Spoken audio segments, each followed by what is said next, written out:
I wanted to do a Sasquatch short, and actually it's going to be about everything but Sasquatch. I've noticed lately that there's, all kinds of reports coming in now, and a lot of questions coming in about different things. Shh! Dog barking at the neighbors' dogs, but all kinds of different things are out there in the woods, and I'd be remiss if I didn't talk about them. Of course, the dog man's one issue, and I've got quite a bit on that, and I've got footage, etc.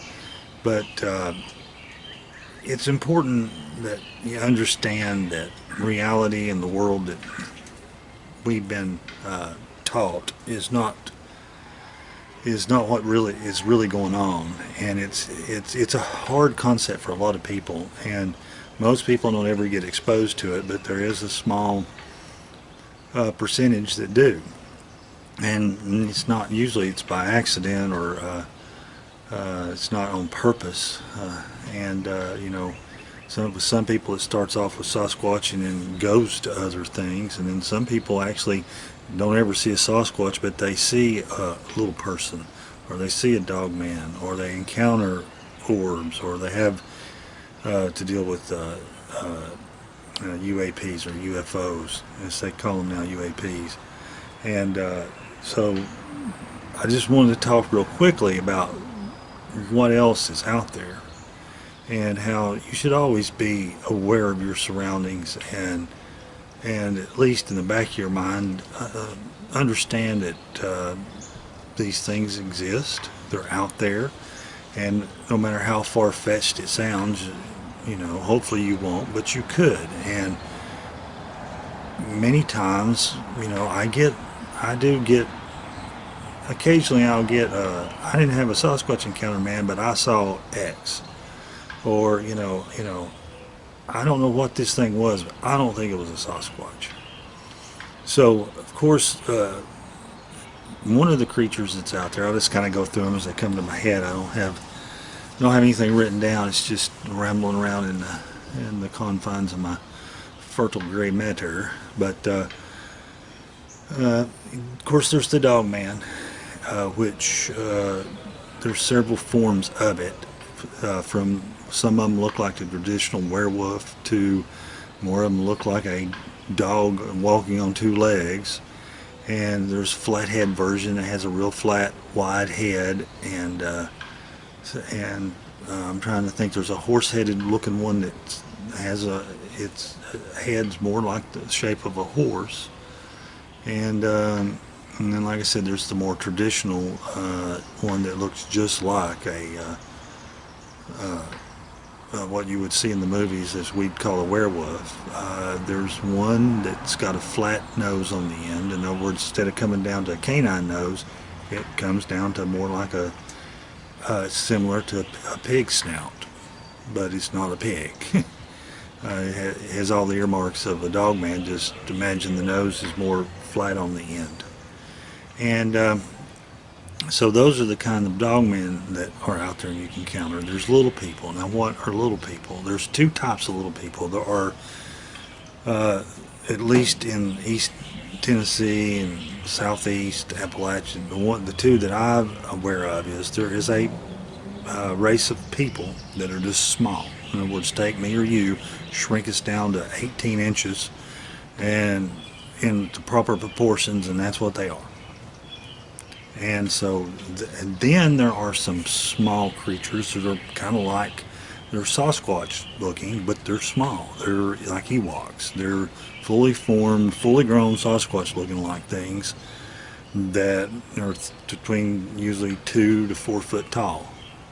They're not, they're not Sasquatch infants. They're full grown. Now, I have encountered that type. I've got video of one old-timey video I did years ago when I couldn't afford squat, and I found an old black and white camera, and I just put it up at this feeding area for kicks and giggles. And of course, the only camera that catches this thing is the black and white camera. But it's down like head, something like you can see it down, and then it jumps its head up. It has a beard, and you can actually see it. It pops up so fast that the beard flies out from its face.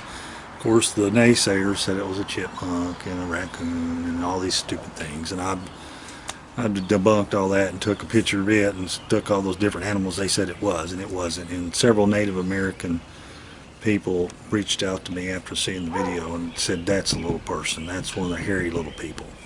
So those are those. There are lizard type creatures. They call them lizard men, lizard people. I've never seen one, and I don't want to see one, but they've been described as just like on the sci-fi movies, they look like a bipedal lizard with 3 toes, and like a human torso, human arms with claws, human legs with 3 toes, 4 toes, like a dinosaur type foot, and then their head, looks like a lizard's head. Sometimes they're longer nosed, sometimes they're shorter. I've seen photographs. I can't share, but I've seen them. I hate when people give me photographs and send me stuff. This is, I got this, or this is that, or I got a trail camera. I wanted you to see it, but you can't share it. And I think anybody, Steve Ishtal, Dave Pilates, any of us that have done this for a little while get those. But I have seen some weird looking things, and this is one of them. And also I've seen footprints and had eyewitnesses talk about seeing one in the Midwest. So you've got those crazy things. One of the things that I'll bring up was this little creature called an apple sprite, and that's what the people down around Madisonville call them. Is what I was told by a person who is pretty familiar with them. But on my Dogman video, there's this little creature that has like a tan tone, Caucasian tone face, and silver hair, the hair and everything's silver, and it's real little, and it was actually sitting on its shoulder, and its little mouth was moving the whole time of the Dogman. And the guy called that little thing an apple sprite, and said that they were very ornery little cusses that would, they called them apple sprites because they were fond of apples, and they would get in their apple trees sometime, and when you get too close, they'd start gibbering at people and throwing apples at them. And said they were about full grown. He said they were about 12, 16 inches tall, and that's full grown. So that, you got those little things. Of course, you got your leprechaun type creatures. You've got your gnomes and all those other, and I think they're, in some ways, all those are related to back to the little people. And of course, the American Indians called the little people tricksters, and they were very dangerous, and they stayed away from them. Like I said, I haven't encountered the human-looking ones or the troll-looking ones or whatever, but I have encountered the ones that are hair-covered. Those are the, you're thinking, that's all. Those, there's orbs, which I've had encountered those, and I'll include a picture. I've not encountered, the orbs I encountered were, I couldn't see them. I could feel a presence, took the pictures, and the orbs were there, after I took the pictures. Some people have reported that as well. But then there are those orbs that are green, they're red. They come in all colors of the spectrum, anywhere from golf ball size all the way up to, basketball or bigger. And they do different things. Sometimes they blink out, sometimes they fly off, they fly through the trees, they give off, enough light that they throw a reflection on the grass and stuff like that. So those are the creatures. There's a Koopa Chobra, which I think everybody, I'm pretty sure it's a hairless dog mixed with a coyote, at least the one, that's on four legs. And there are other, as you go around, I think there's remnants of of what we call the dinosaurs still alive, and so you get some of that mixed in with everything else. So I don't want to go too long with this, but I just wanted people to realize that there's, beware, and know that there's more than just, unfortunately, there's more than just the Sasquatch people out there. And, there's even wild people that you got to deal with, feral people. There are several clans of people that moved into the Appalachians and cut themselves off from all contact. And sometimes they will be mistaken for a Sasquatch. From what I've done some research, and from what I know, the adults will never, usually stay completely away from other, normal people or a town, and they'll send their children, they'll dress their children in regular clothes or close enough clothes. And if they need sugar or coffee or something of that nature, they'll send them into town to either steal it or somehow, I don't know if they have money or can make money, but I've heard that they'll send the children into town to acquire, things like that. So, there's just, like I said, it's not the wilderness. The wooded areas, these national parks are hundreds of thousands of acres, and a lot of these places are, sealed off now. After they were formed, access to the parks were, curtailed, and people are kept in certain areas and on trails. So there's so much unexplored that we just don't realize. So I thought I would kind of go over the other creatures that are out there that you could possibly run into, and I'm sure I've missed some. I mean, even in East Tennessee now, we've got the coyotes have moved in. Even though the wolves are not supposed to be in the Smokies, I've seen a red one, which they released, and then supposedly all died out. And I've seen a white one, and it wasn't a coyote, it was a wolf. And then there's mountain lions, and I captured one on trail camera right off the park. It was a smaller one, about half grown, maybe a little larger.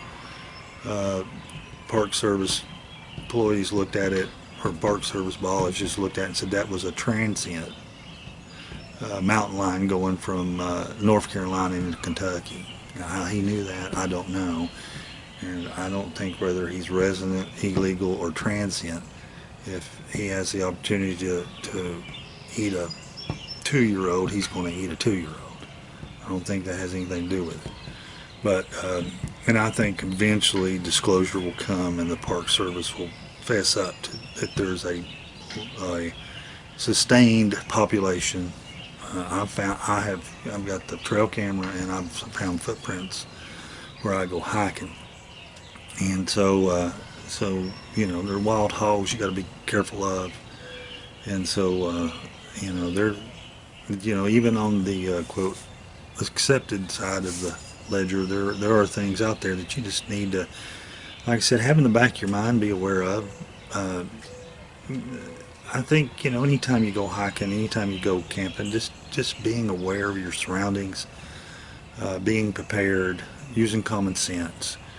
And if you have in your mind these things exist, then if you have an encounter, hopefully that you won't get that shock factor and freeze. And so sometimes you can't help it, but usually knowledge and thinking on things and knowing and reviewing and knowing what's there, just the knowing helps take that shock factor out and that PTSD post-traumatic factor after the encounter. So wanted to go over that, wanted to keep it short. this has come up. Well, actually, in the last 2 or 3 weeks, I've had 3 or 4, which is a lot for me. And then it comes up on Steve's or Dave's when they read information, and usually that'll have people will then reach out to me. So trying to answer that. So hope you enjoyed the little short, and y'all be safe and be careful out there, and we'll see you next time.